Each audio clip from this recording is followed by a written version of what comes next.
Good morning, and welcome to our webinar today from the Victims of Communism Memorial Foundation. My name is Andrew Bremberg, and I'm proud to serve as the president of VOC.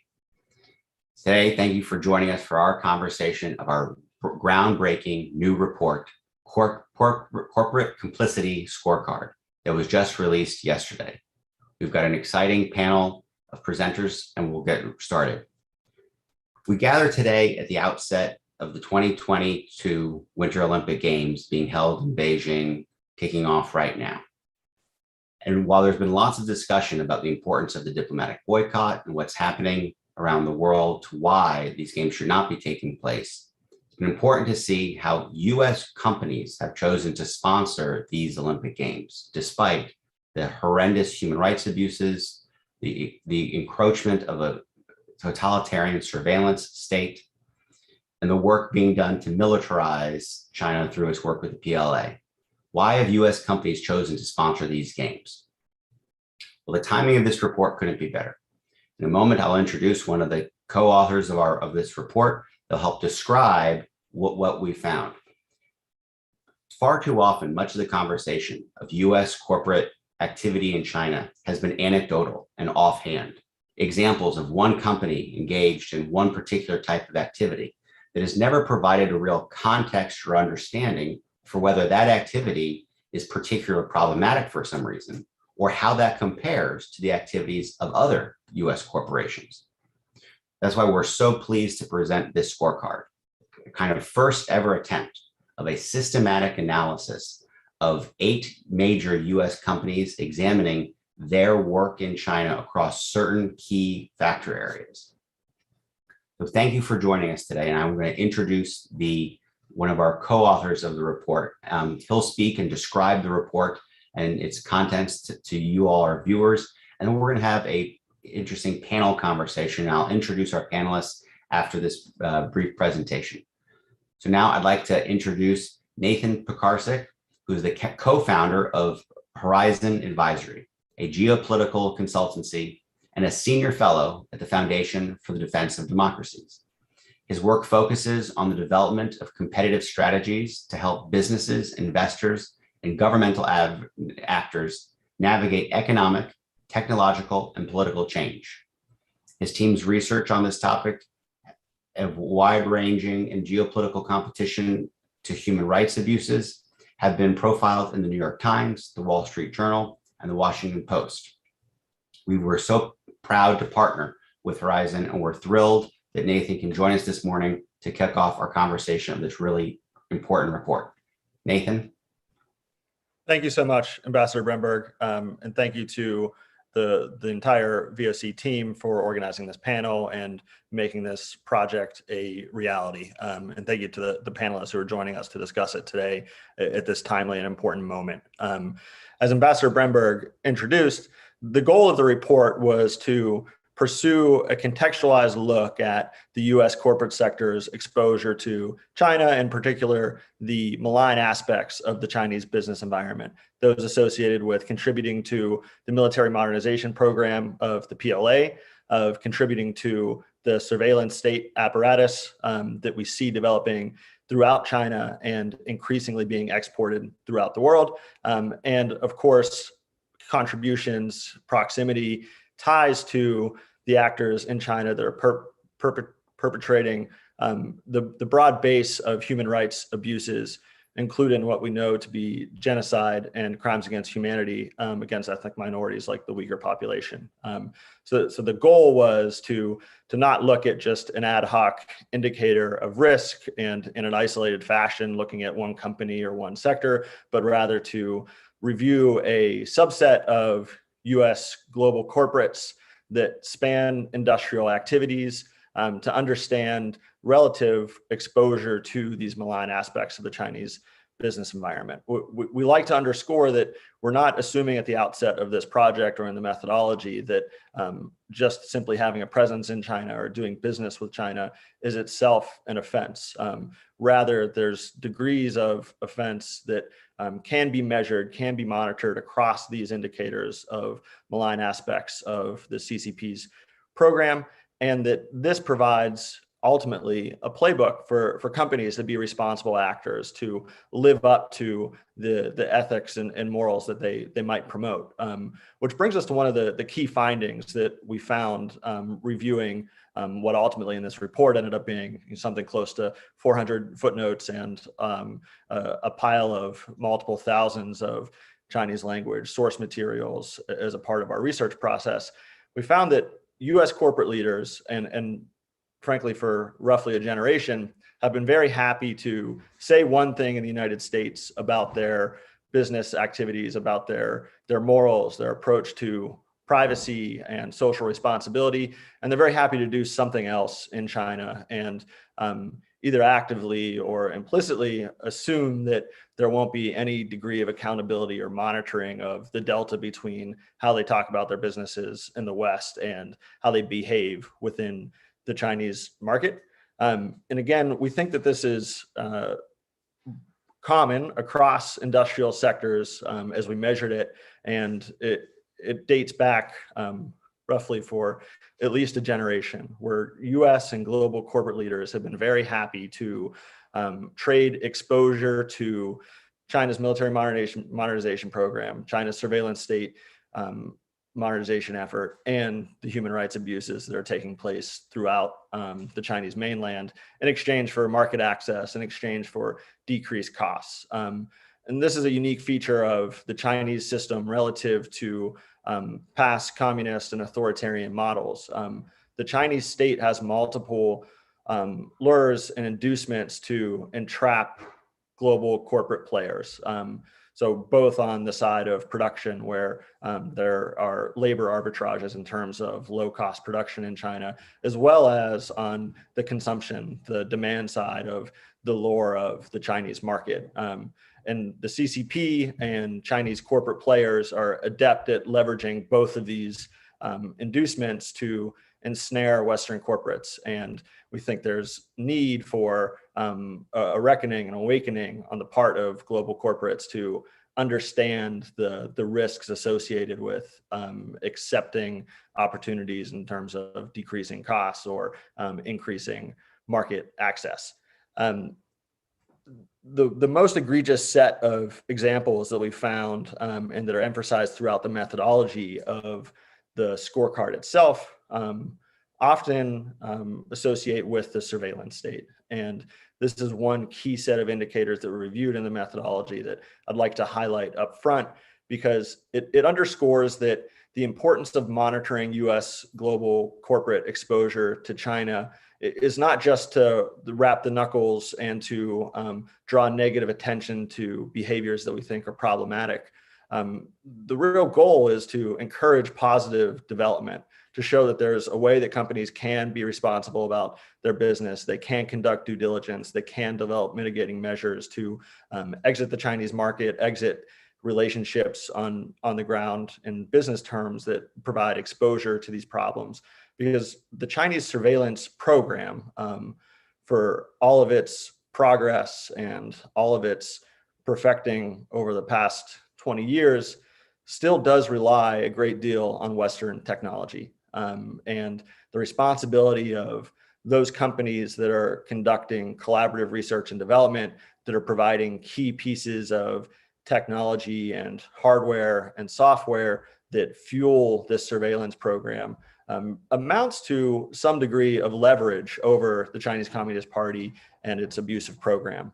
And if it were possible to encourage positive development from this set of critical actors in the United States and globally, we might be able to see a at least pause in the rate of development that we've been witnessing over the past few years in terms of how aggressive and quick the Chinese state, provincial corporate leaders have been able to modernize ability to ingest, process, and act on data and sensors that allow for a restrictive surveillance state that then fuels the associated abuses that we see against the Uyghurs and other ethnic minority populations throughout China. I think that there's a host of company-specific examples that we'll be eager to talk through in the course of the panel, and I hope that folks have time to dive into parts of the report. Again, the idea was to provide a comparative set, and it's not all necessarily bad news would be the final point that I'd like to underscore from a key finding. We've seen at least a couple technology companies in the United States that over the past couple years have recognized their degree of exposure, have taken positive steps, and have even taken to being more explicit in their messaging and communication to convey that they understand these risks and do not want to contribute to the expansion of China's surveillance state and the proliferation globally of the surveillance state's reach. So there are some bright spots, but these are early and the type that need to be encouraged while also used as a foil against those where legacy players and others who are ensnared in the inducements from the Chinese state risk beating back any potential progress. So one key finding is that there are limited bright spots, but the timing here could not be more poignant. We're sitting at the start of the Olympics where a Chinese Communist Party is convinced they're about to have a new crowning achievement and moment that will fuel an additional expansion of the reach of these systems and these norms that are in stark contrast to those that the United States and our allies and partners have fought hard to defend and make real throughout the world and over the past 60 years. And I think that it's hard not to be concerned about this exact moment and the role that the private sector could have. So I feel that we're at something of a critical juncture and that we need responsible, proactive action from the private sector. And without it, we should stand tall and look to hold for some degree of accountability from these actors who, again, are happy to say one thing in the United States, but do something else in China. With that, I'll wrap up my rambling on the report and very excited to dive into specific examples and discussion of implications with the wonderful panel that we've assembled today. Great. Well, thanks, Nathan. And I'd like to introduce our panelists. So I will introduce each one. I'll provide a brief bio introduction, and then we'll start our conversation. So first, I'd like to introduce Dr. Adrian Zenz, who is the Director and Senior Fellow of China Studies here at the Victims of Communism Memorial Foundation. He also supervises PhD students at the European School of Culture and Theology in Germany. And as we know, his research is focused on China's ethnic policy and public recruitment activities in Tibet and Xinjiang, and Beijing's internment campaign in Tibet. And Adrian's work has been prominently displayed not only in our own reports, but in major news outlets around the world, really showing the evidence of what's happening in Xinjiang, most recently with his work with the Uyghur Tribunal on the translation of the and release of the Xinjiang papers. Next, I'll introduce Isaac Stone Fish, who's the founder and CEO of the research firm Strategy Risks, which quantifies corporate exposure to China. He is also Washington Post Global Opinions contributing columnist and a contributor to CBSN and an adjunct at NYU Center for Global Affairs and a visiting fellow at the Atlantic Council. Also happy to have join us Richard Goldberg, who is a senior advisor at the Foundation for the Defense of Democracies and previously served as the director of countering Iranian weapons of mass destruction for the White House National Security Council, and previously again served as the chief of staff for Illinois Governor Rauner and deputy chief of staff and foreign policy advisor to former Senator Mark Kirk of Illinois. And last, I'd like to welcome Matt Turpin. Matt, who has spent over 22 years in the U.S. Army, eventually then serving as this advisor on the People's Republic of China to the chairman and vice chairman of the Joint Chiefs of Staff, then went on to serve in the U.S. National Security Council as the director for China and senior advisor on China to the Secretary of Commerce. He's now a visiting fellow at the Hoover Institution and specializes in U.S. policy towards the People's Republic of China, economic statecraft, and technology innovation. He also serves as an advisor at Palantir Technologies. Thank you all for joining us. I'm very excited about this conversation, and I want us just to jump in. So, Adrian, I'd love to start with you. Your research has been so, foundational in helping establish this baseline of the need for policies that address forced labor and the ongoing genocide taking place in Xinjiang. This report highlights many of the activities or complicit elements that Nathan just mentioned, where on the issue of forced labor and exposure to activities in Xinjiang, many of these companies are very problematic evidence of that exposure. Do you want to talk a little bit about how you see that from your perspective, having done all of this recent research? Yes, thank you. Obviously, the atrocity in Xinjiang has a whole number of aspects. We're talking about internment camps. We're talking about state surveillance. So you really have a police state that is both made up of re-education and detention facilities, but also of an open-air police state that controls citizens at every step, especially, of course, the ethnic minorities. And it's really shocking to see that, Dell recently advertising a retail manager job for an office in Urumqi, promising that a successful applicant would join, quote, a diverse and inclusive team to make a profound social impact. And that was an English statement. Dell has now said they're going to close down the office due to underutilization. Well, I think they should have closed down that office a while ago, not for underutilization, but for an underrepresentation of morality and ethics and business ethics. Companies being implicated, Intel, the report finds, despite numerous media reports and warnings, including by the United States government, Intel products continue to feature in procurements of Xinjiang public security.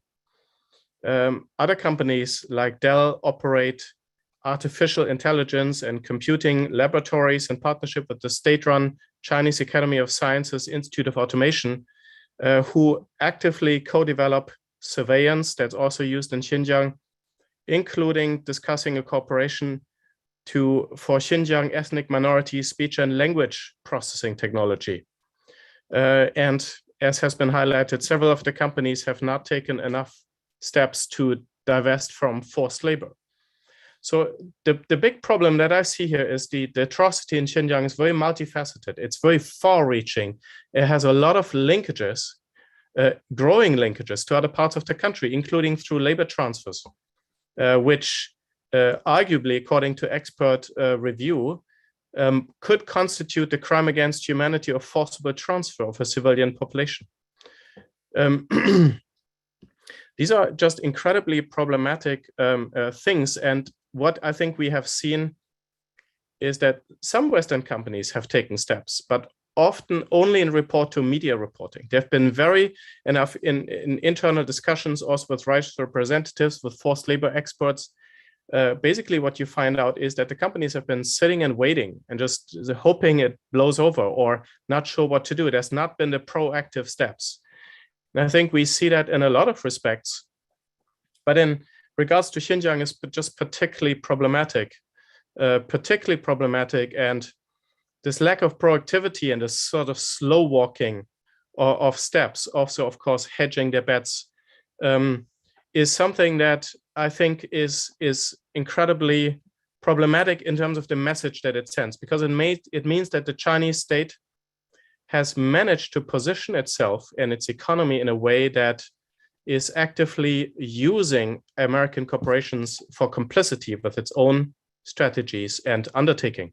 And what we see is that the Chinese state is now also using very strategically coming against Western corporations who publish statements on Xinjiang, even if these statements simply are about compliance with United States law. And so basically, China's pushing, the CCP is pushing American corporations to potentially even be in violation of American law.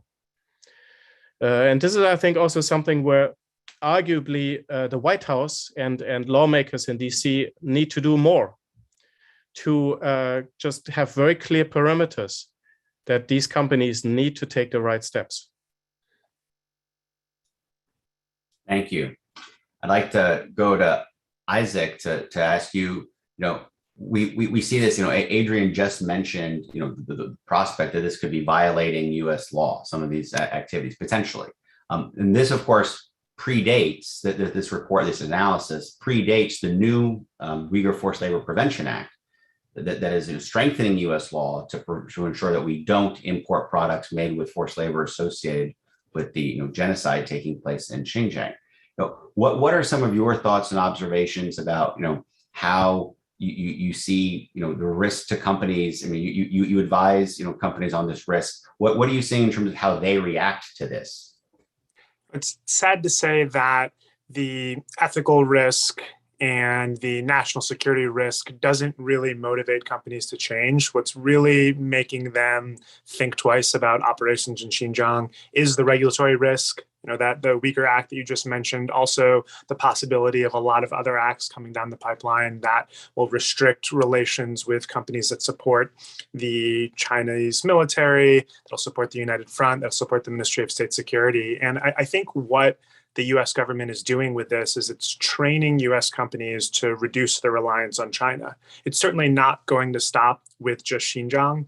A lot of times people will say, well, I want to work in China, but I don't want to operate with the Communist Party. Well, any Chinese company that has at least 3 people has to have some form of party representation. And if you're a big US multinational or a small US multinational, you're not working with the companies that have 1 or 2 people. So everything that you do in China has to have some sort of relationship with the Communist Party. And I think this report underscores that quite nicely. It's also not just the very sensitive things. It's really everything that the party touches. And we can't hive off what has happened in Xinjiang from the rest of the Chinese Communist Party. It's not local bad actors who have exacerbated the situation. It is system-wide. Thank you. I'd like to ask Matthew, hearing what they've both said, this is not a new problem. The problem of forced labor in China has gone on for decades. You've seen this, this not just the recent issue of what's happening in Xinjiang, but this is an ongoing problem.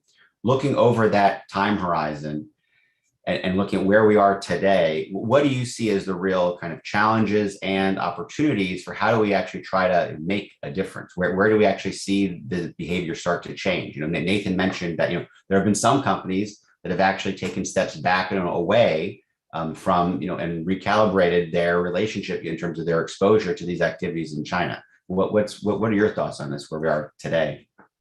Yeah, well, thank you, and thanks so much for inviting me on, and my congratulations to Nathan and Emily on an excellent report.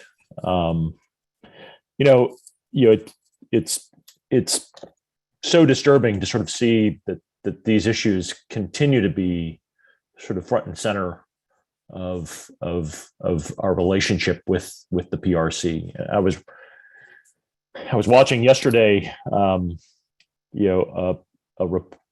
CBS News 60 Minutes report from 31 years ago, almost 31 years ago, September of 1991, in which Ed Bradley did a long segment on forced labor and the complicity of U.S. companies, and the active measures that the Chinese Communist Party took to conceal and prevent folks from being able to fully understand the degree in which forced labor was used to produce products that were then shipped to the United States in contravention to U.S. law.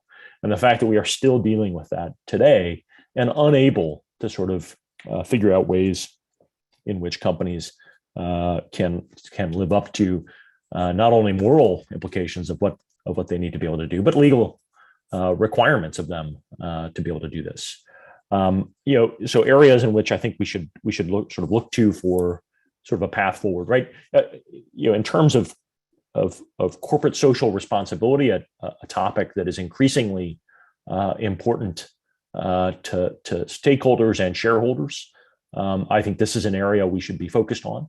The entire sort of area around ESG, environmental, social, and corporate governance standards and metrics that we use to hold companies accountable to achieve their stated goals and those things in which a broader shareholders and stakeholders demand of those corporate entities.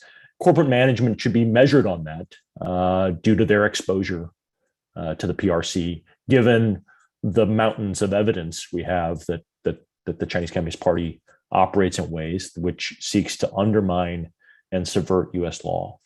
The one last thing I'd sort of point out is, I think, what we saw in the run-up to the passage of the Uyghur Forced Labor Prevention Act, which President Biden signed at the end of December, and which is going through a rulemaking process as we speak, with full implementation going into practice on June 21st of this year, was significant lobbying by U.S. companies on behalf of the Chinese Communist Party to see that law not be passed. And I found that obviously to be particularly disturbing, given the positions that those companies stand and sort of industry associations that lobbied on their behalf to see that legislation killed. Luckily, members of Congress in both parties saw through that ruse and passed that legislation, and the president signed it. Hopefully, what we will see now is aggressive enforcement of that law to ensure that these kinds of things don't continue in the future. Thanks. I'd like to go to Richard. So Richard, looking at this in the context of, picking up on what Matt just said, we have the passage of the Uyghur Forced Labor Prevention Act. We know Congress has acted. There's strong bipartisan support for addressing these issues. We see, growing actions and a list of opportunities that the executive branch has taken or can take. What are your thoughts, Richard, on what are steps that the administration or Congress can take, going forward to help address this? Yeah, I mean, the truth is there's two main ways to deal with this, right? We can deal with this continuing on a patchwork basis, which is sort of what we have been doing. And in some ways, it is by necessity of how our government works. Matt knows this very well. There are tools at the Department of Commerce that the Department of Commerce should be much more forward-leaning in using, whether it's military end user type lists, whether it's the entity list, other sort of warnings and directives, bulletins that the department could be issuing, investigations by the Bureau that looks into export control violations and U.S. companies that may be doing business with companies that put our technology at risk. We also have the Treasury Department and its tools, the specially designated nationals list, the sanctions lists, to ensure that companies know if there is an entity that should be put on our sanctions list for violation of human rights. Global Magnitsky law exists with authorities. If we need new authorities, though, we should use them. We should have the president issue an executive order to expand those authorities wherever possible.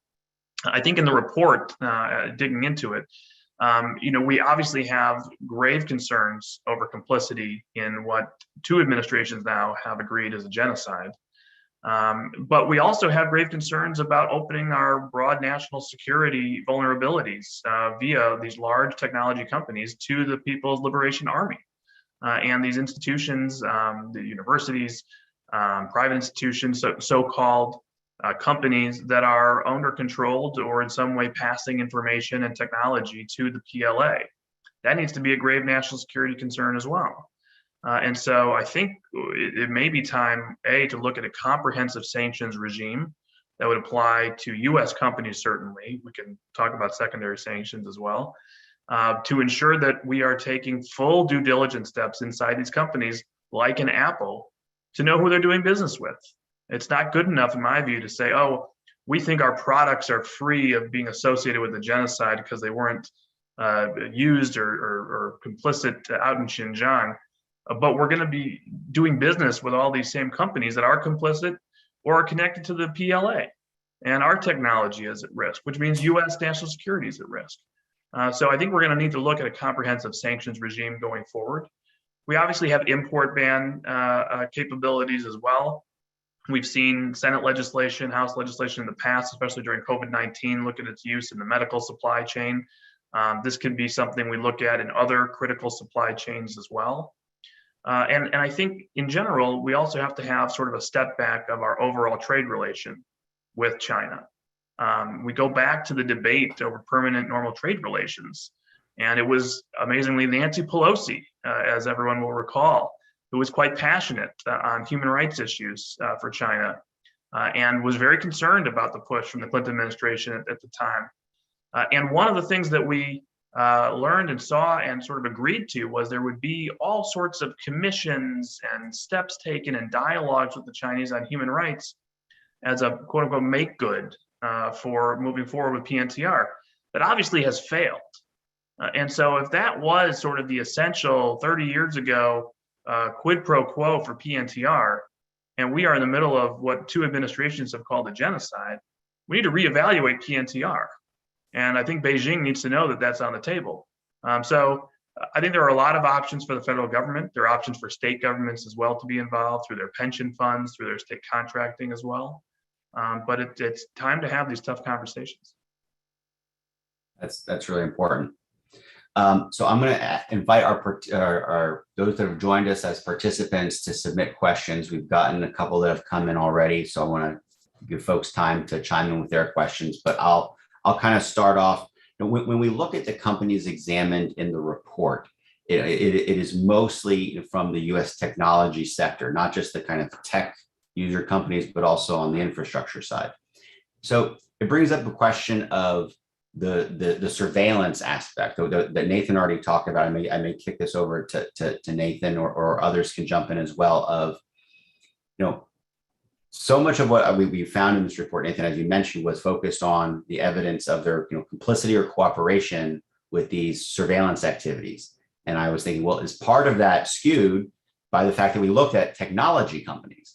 And what gave me this kind of fearful realization is that these are not the companies that you would think of as being the ones the most related to forced labor. These are not companies that are building and doing tons of manufacturing as much as when you think of these other larger U.S. corporations where you've got consumer products that are coming through.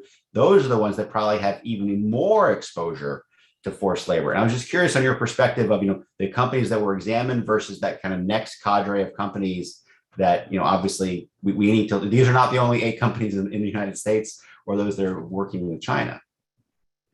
Yeah, I'll just respond very quickly. It's fantastic framing, Ambassador Bremberg. I think that yes, when we think about heavy industry and manufacturing and those industries that have been highlighted already as risk for forced labor, whether that's textiles, agriculture, the solar sector, those are actors that are going to have probably much more egregious exposure to indicators like transfer of labor that are clearly tied to the forced labor regime. But at the same time, these players who are either at the cutting edge of technology or stewards of legacy technology and infrastructure, and you think of companies like GE and Dell that we've looked at here, do have exposure, certainly to military modernization risks, but then to the surveillance program as well. And I think increasingly that's going to be a threat that companies may not fully understand. We see like macro trends that people think that software is eating the world and GE is reinventing itself as a digital enterprise.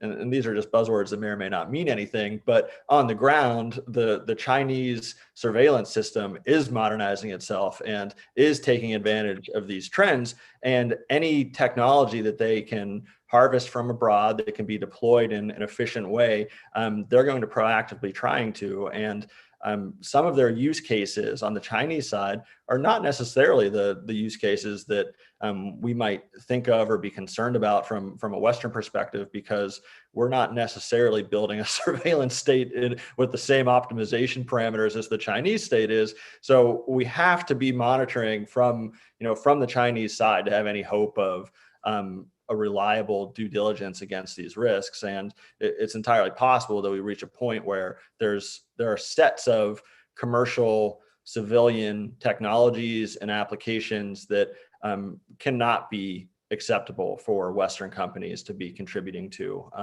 because the risks are just so pervasive. I think as Isaac spelled out very compellingly at the outset here. So I think it's a real challenge, and one that companies, even legacy infrastructure and industrial companies, may not fully appreciate the risks that are here and now and are only going to increase moving forward. Thank you. Let me go to the first question we got from one of our participants. I'll summarize, which is, because Nathan mentioned in the report that China is still actually dependent on many of these U.S. companies for both hardware and software and helping build out their surveillance and military activities. And of course, U.S. government has the Commerce Department entity list. Companies like Huawei are on it, and this makes it harder for companies like Intel to sell products into those companies into the country. But the question asked, which I think is a good one, is that, well, if you have companies like Intel and AMD that are investing in the Chinese semiconductor sector, is this basically a way to get around that? What can be done? How should Washington approach these companies to say that they can't partner with certain entities there, and in terms of them setting up their own operations in country? And I'll start with Nathan and see if anyone else wants to jump in on this point. Yeah, I think to the remarks we had at the outset from Matthew and from Adrian on the importance of the Uyghur Forced Labor Prevention Act, and I think it actually provides an interesting framing for how we might want to think about these risks and the role of government protecting against them. The Uyghur Forced Labor Prevention Act introduces this concept of a rebuttable presumption, which effectively flips the set of assumptions that companies can make about their operations. In this case, it's mostly regions that have ethnic minority populations, but that framing may be an appropriate one to take in a more broad base about business in China. That a company should carry a responsibility to prove and to trace and monitor their engagements to guarantee that there isn't exposure to these risks. And if they're operating in a space, a technological or product space, that they can't do that, then that sort of tells you that you shouldn't be doing business in China with Chinese Communist Party linked actors with those pieces of business.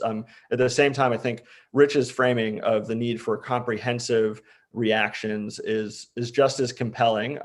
And I think it starts in thinking hard about the set of rules and permissions that flow from permanent normal trade relations as something that the US government should think about, and that connect to, I think, ongoing policy debates that are relevant here, touching on things like thinking about outbound foreign investment reviews. So thinking if a US company and its Chinese-based subsidiary are investing into sectors on the Chinese side, decreasing the cost of capital for Chinese players, increasing proximity attack surface for illicit or illicit technology transfers, there may be a role for government to regulate those types of interactions, or at least have information on them, which I think at present there's a huge deficiency on. And that would be my just concluding point here, would be that there's a need for increased transparency, information collection, whether that's from the government side or from third parties.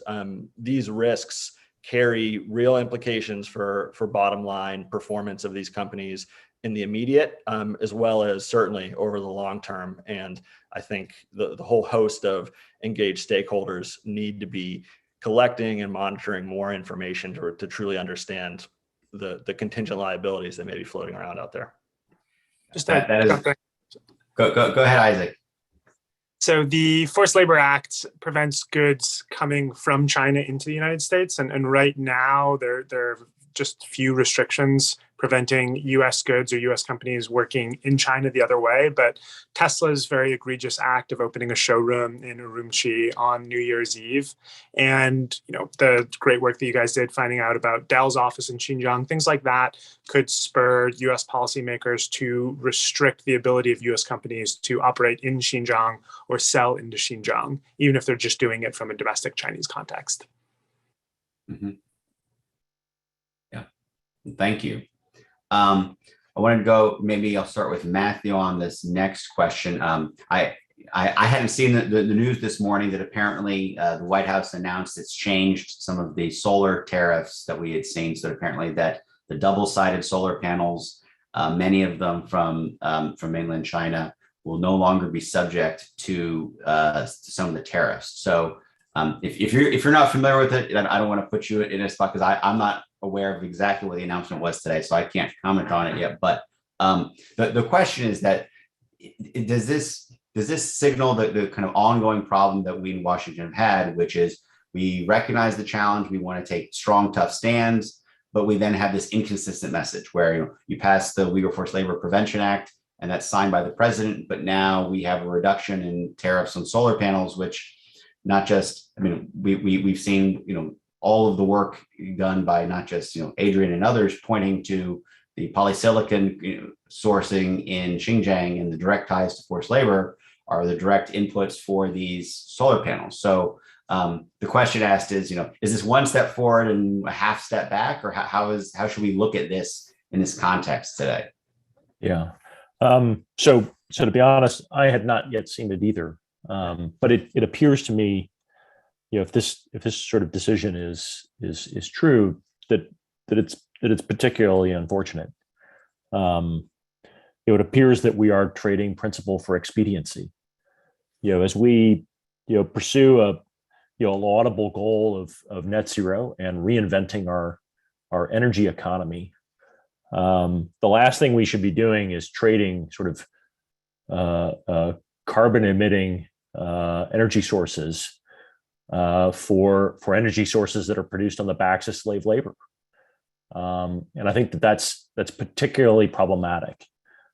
We should avoid the false choice of having to choose between reducing carbon emissions and protecting human rights. One of the benefits of tariffs on the importation of goods from a foreign country that are doing things that are harmful to our interests is that it essentially makes the market work so that we can actually have others produce those sorts of things. I think to claim that polysilicon and that things produced through silica, somehow uniquely can only come from Xinjiang, as if sand is somehow a unique geographic location. What we have is a set of policies by the Chinese Communist Party to create dependencies on for the rest of the world on the build out of a new energy ecosystem. We should be resisting that and seeking to find other places to be able to produce the very laudable things that we should be producing, which is the technology and the hardware to allow us to transition to a zero carbon emitting world. Right? These are not things that we should be imposing upon ourselves for expediency's sake. Thank you. Just checking if anyone else wanted to chime in on that issue because it's new today. But if not, I'd like to just come to Adrian with an observation or question. Several folks have chimed in and talked about, how the forced labor transfer programs, I think, are going to make this exceedingly difficult, right? So we looked at operations in Xinjiang because, well, that's where these forced labor camps, the concentration camps are happening. That's where it's happening. The Uyghur Forced Labor Prevention Act preventing the importation of products made with forced labor. But again, the presumption is based because the location is in Xinjiang. But what you've looked at in your research is that they've been exporting forced labor out of Xinjiang. It began there, but is now being exported across the rest or many parts of China. Can you just talk a little bit about that and how we should be thinking about that from both the policy perspective, but also how these companies may be become more complicit? And Matthew wants to jump in too. So let me start with Matthew. Do you want to go ahead, Matthew? Well, I just would say that this is obviously not new. Right. The use of reforming through labor, right, which is a deeply held sort of Communist Party technique that goes back to Stalin's gulags, right? reforming through labor is prevalent across the PRC, right? This is not a newly arised activity around Uyghur Muslims in Xinjiang in just the past 4 or 5 years. This is from the founding of the Chinese, this is from the founding of the People's Republic of China, and has existed continuously. So I would think that we should be very mindful of that. And it was already, even before the passage of the Uyghur Forced Labor Prevention Act, it was already illegal to import products made through slave labor into the United States. Adrian? Yes.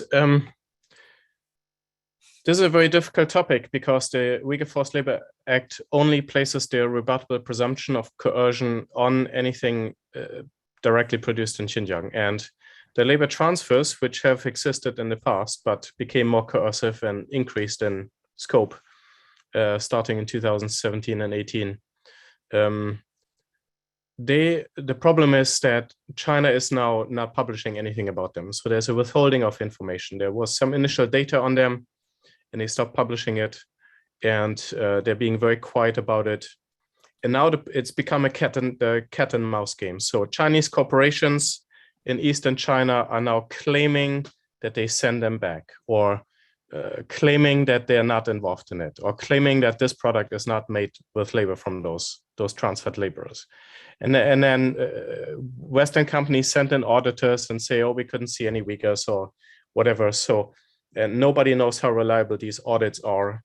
And then some Western companies are divesting from some of that, but it's a cat and mouse game. And it's unclear how the scope of this has continued.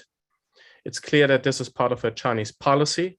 So even if it might have abated or become more clandestine, it's not going to stop. It's likely going to become more pervasive.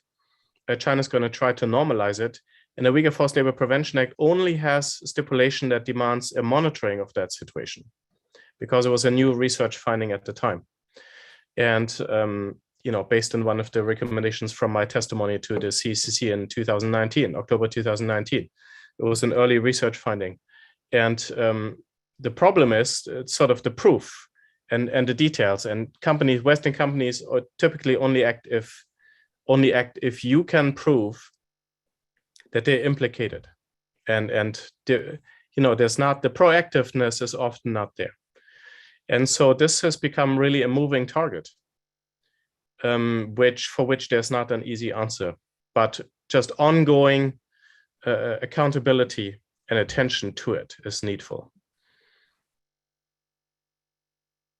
Well said. Thank you. And this is exactly the dilemma that raised my question, that, the importance of creating this rebuttable presumption in the bill, but that's only for a region. And now, it's the kind of, you push on the balloon and the air moves somewhere else. And how do we try to get a coherent, cohesive understanding what's going on so we can, regulate our own behavior?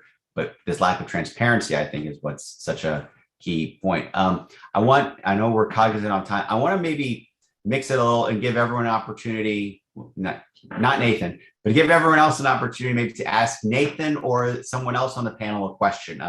Many of you know each other from past work, not everyone, but we've got very good insights. We've heard a lot of interesting comments already today, but I'd love to just go through, and maybe if anyone has a question they want to throw to someone else, I think that'd be great. I'm going to start with Richard. Yeah, I'll throw a question to the group. Nathan may jump in, but others as well. In this last discussion we just had, it really becomes clarifying to me that because in this patchwork and the compromises of legislation, we have these gaps. And one of the questions, a couple of questions ago, said, well, what about this sort of loophole of investment in this company? And as you just said, it's a balloon and it's going different ways.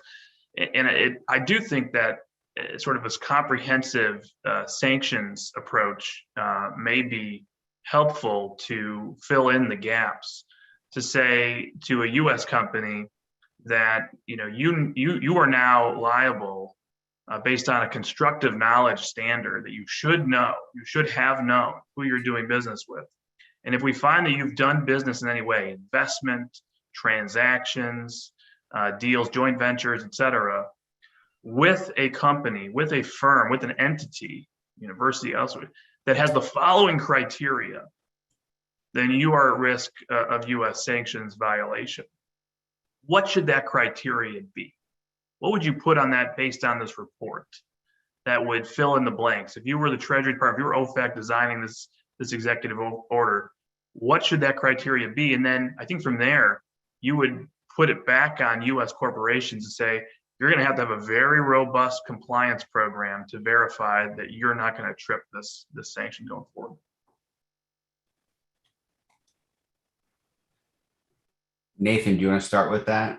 Oh, absolutely. I mean, it's tough to have a set of indicators across the board, but I think, having recognition of surveillance state indicators, recognition of human rights, and in particular forced labor indicators, which Adrian knows better than anyone in the world. So I'm not going to mention anything on that front. But I think a like potential framework actually was, this is not the same set, but if you look at how the definition of a military civil fusion contributor was defined in a couple National Defense Authorization Acts, like if we wanted to have a sanction regime requirement for contributions on the military front, there's a pretty robust definition that exists in law from a couple Defense Authorization Acts ago. And I think it may be something like developing equivalent definitions for these other risk sectors. And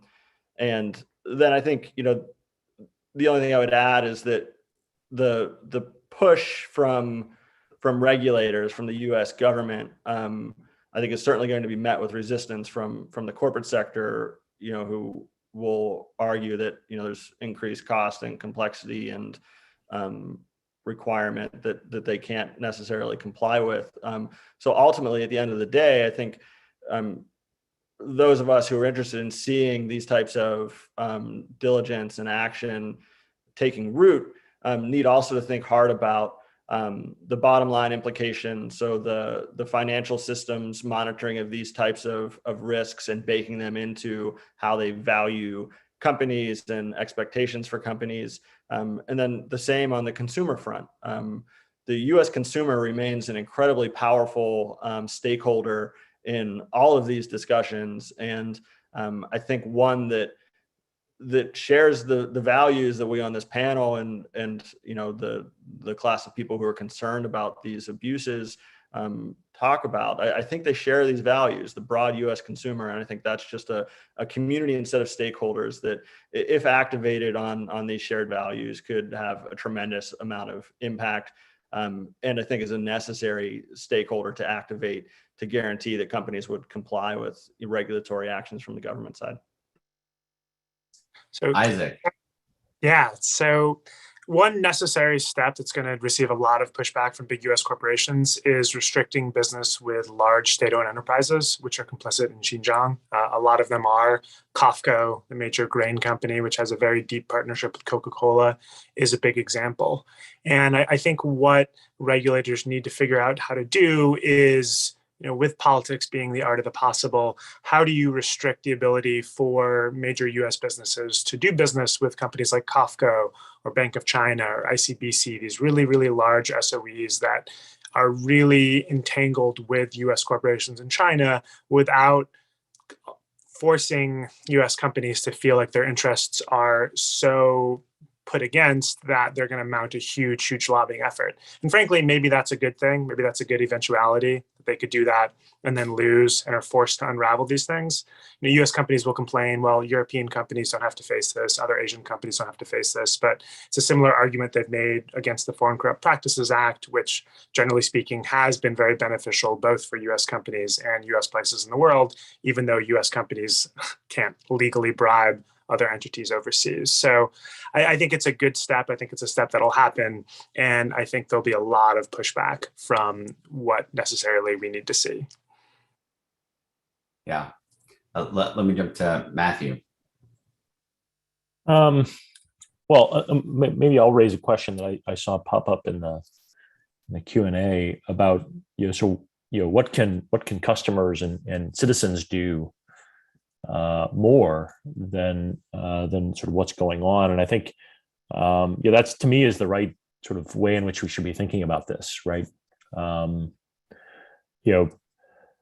Citizens should be speaking publicly and reaching out to their representatives to continue to let them know that this is a topic that is important to them.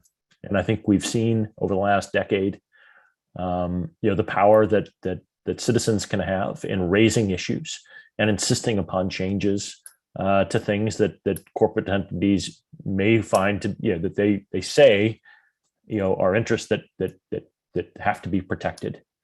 And I think that where we run into problems is when these things are sort of brushed under the rug, and the Chinese Communist Party is able to provide plausible deniability to corporate entities that these things are not happening, and then everyone feels that they can just sort of move on.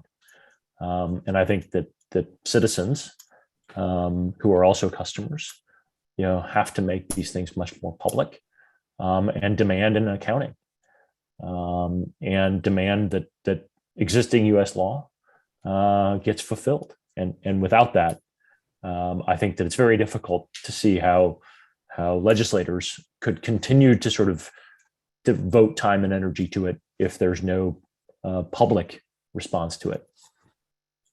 Yeah, I think that's a really important point. I've seen the question come up. Your point, particularly about the pressure on our policymakers and legislators, I think is critical. And the frustration I think that I feel, I think many feel, in terms of how as consumers we can have this impact, is that the consumer has nowhere to start. The lack of transparency of knowing what product or service I'm buying, is or isn't, related or complicit to forced labor in Xinjiang or the surveillance state or the militarization. There's no way to know. I think that's been, and no way to try to shop along those lines. There are very, very, very few ways to try to realize, okay, we could start with things that are made by American workers in the United States. That could be an easy first step. That's right. Buying more made in America or made in places that we know or not. Buy from jurisdictions where there's rule of law. Right. That could be a first starting point for customers and citizens, is that to ensure that those sorts of things happen. And I think we do actually see our European friends moving down these paths as well. These are things that not only support our interests, but also support our own workers and our own citizens, so that they have good paying jobs, that there is fair trade that allows to take place. And you bring up the Europeans, I think, is an important point. Isaac brought up the aspect that, as the U.S. government clamps down on U.S. companies, is that going to put U.S. companies at a competitive disadvantage internationally? And I think you could have small windows where that's partly the case, but I do think Europe is on that track. And particularly if the U.S. leads in this space in a way to try to coordinate policies with Europe. I mean, it hasn't been successful yet, but I definitely see that as a possibility as we move forward, of trying to coordinate those activities. And obviously the impact of that would be much stronger. If they do share the same human rights values, we should be able to come up with similar enough constructs to ensure that our consumers and our own supply chains are free of forced labor and some of these other practices. I know we're coming up on time. I want to give everyone a chance to kind of conclude your thoughts about this, about our corporate complicity scorecard. That was the first one that was just published yesterday. So as we wrap up, let me I'll let Nathan close out last, but let me come down the line. Ask Adrian, why don't you give us your kind of closing thoughts and your perspective of where do we go from here?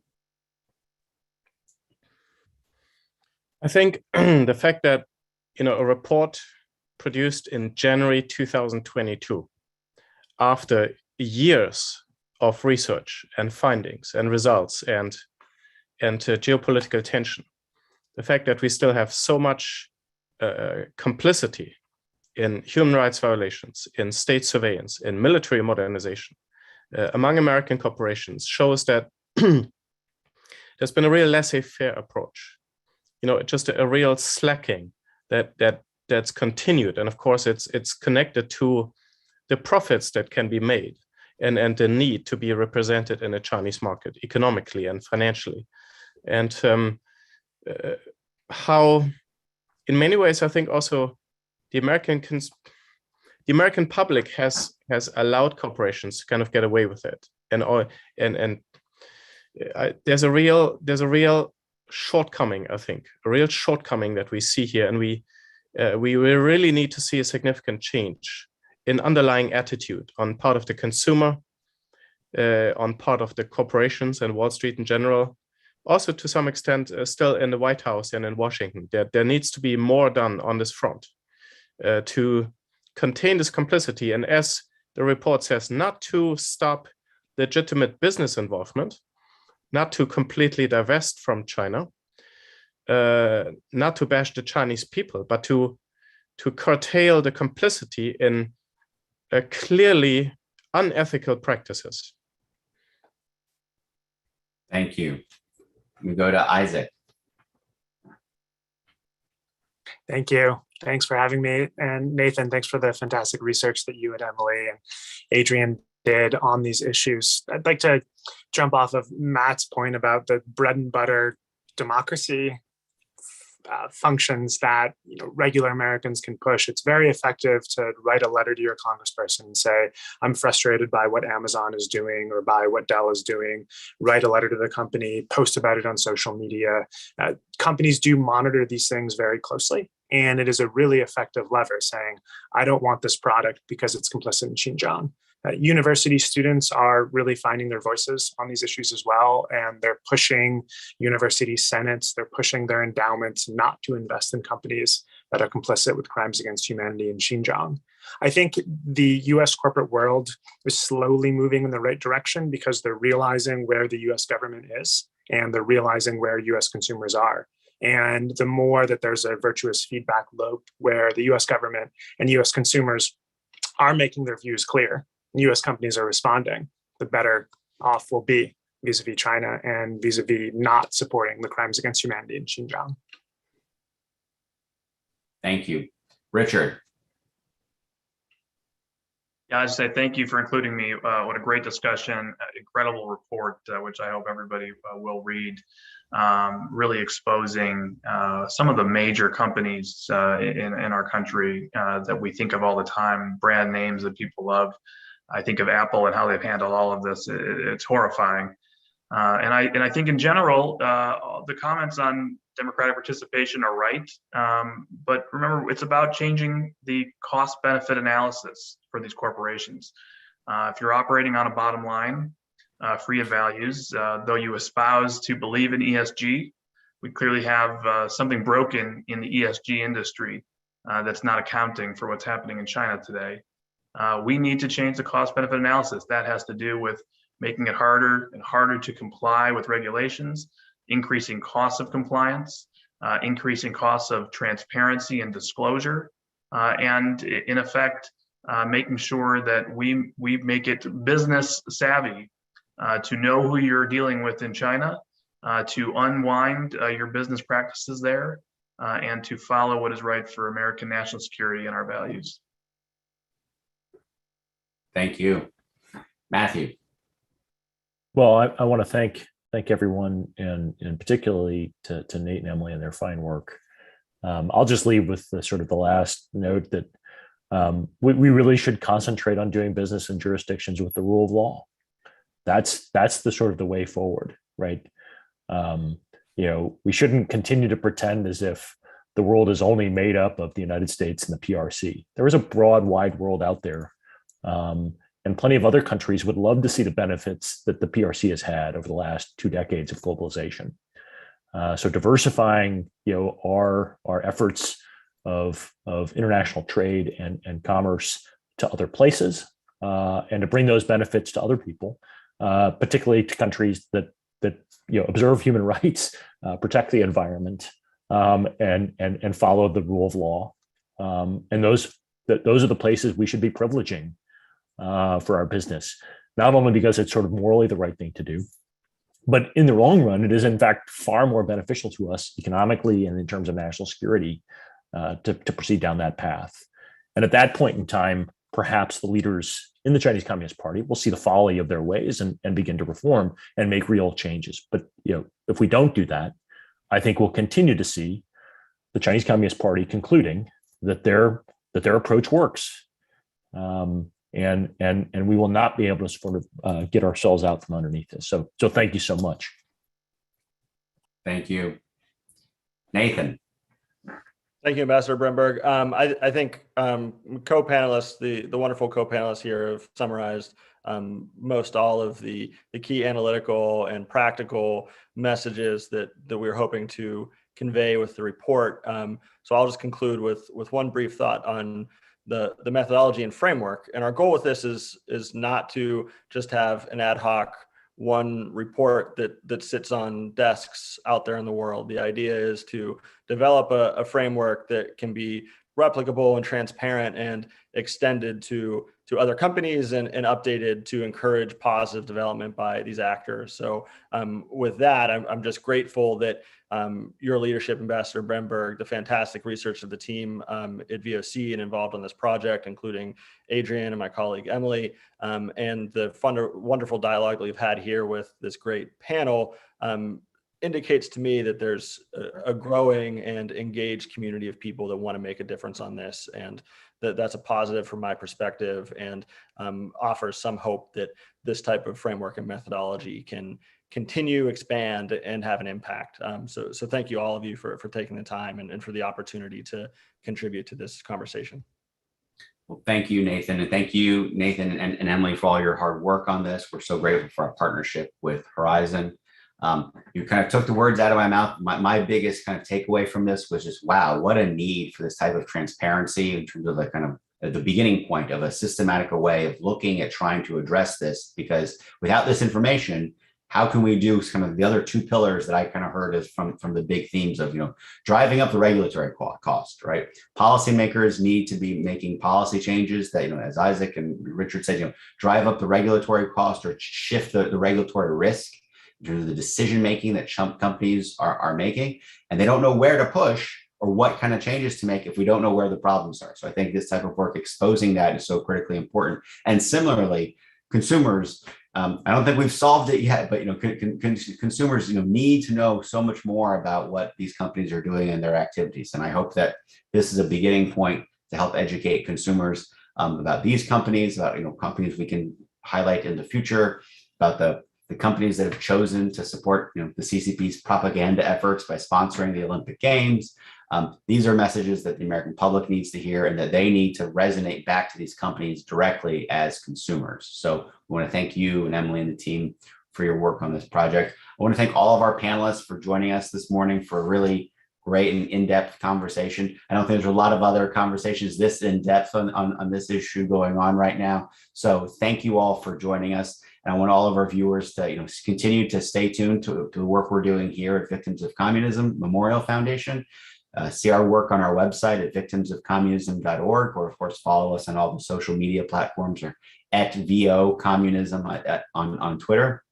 And I look forward to seeing many of you and continuing to work with you on this huge, greatest moral, national security, basic human challenge that we're all working on and face today. So thank you all for joining us today. Everyone have a good day. Thank you, Ambassador. Thank you likewise to all the panelists. Thank you.